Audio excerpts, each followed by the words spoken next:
survey of the positions sa scapula. Because you're going to observe this and move later on when you test for MMT. Kung saan position sa imong scapula before ka na-test. Symmetrical ba siya or na-rotated na siya daan or what? So, yung okay, so after assessing that, you're going to assess now the strength of the muscle. So, we start with grade 3. Okay, so position of your extremity. Okay, sir, I want you to, so grade 3, I want you to raise your arms above at the level sa imong ear. After the count of 1, 2, 3, up. Okay. So, ini-raise niya pa, or nag-raise ba? Raise pa. So, sa instruction niya. We have to raise the shoulder above sa shoulder level so that move ang scapula. Although, pa rin nato na po sa lecture. Pwede move din mo with regards to the shoulder aspect here. Sa imong glenong humeral joint, pwede niya siya i-move ang scapula up to the level of 90 degrees. I-flex mo sa imong shoulder to 90 degrees. Pwede nga i-move ang scapula. But beyond 90 degrees, in order to further flex your shoulder going up, your scapula would now has to move.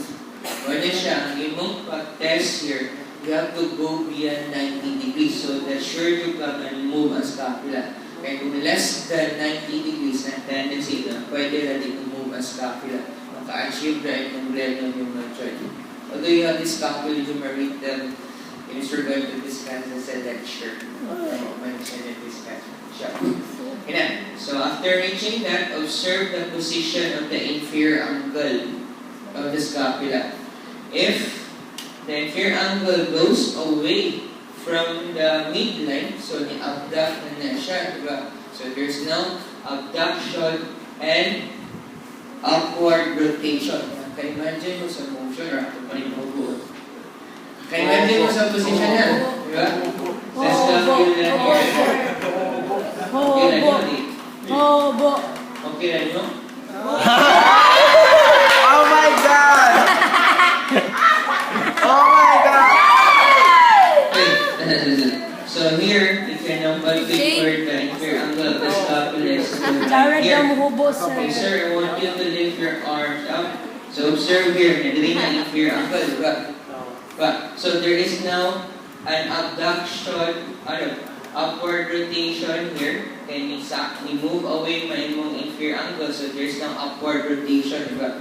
And then slightly remove siya away. So abduction. So there is now scapular abduction and upward rotation. Observe. So pasabot na full motion. Okay, sir. You know what? So if you're going to observe there, full excursion na siya, so that would now be grade 3. Okay, kung partial na gani ang movement sa imong scapula, kung mayroon kayo siya, movement, so you grade that as grade 2. Kaya show na to, kaya niyan grade 3.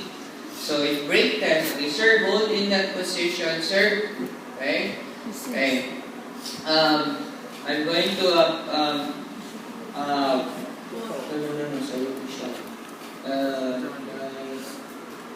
try reaching. No, there's still lacking some question. Instruction. Sorry.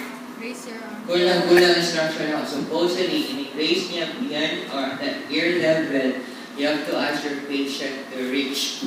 Sir, I want trying to reach towards an electric fan. Nga na itong ipa-reach so that you can observe sa ang iyang abduction here. Okay, kung pag-lift up na is more upward rotation na kanji. But if you ask the patient to reach, okay sir, I want you to reach there. Kung abduction na kanji. So reach na yun, pierce na yun. You just have to ask your patient, sir, I want you to lift it at the level sa iyong ear. So observing the upward rotation and try to reach at that position. Not say try to reach it, instruction. Raise your arm forward above your head. Sir, sa grade na again, alternate test.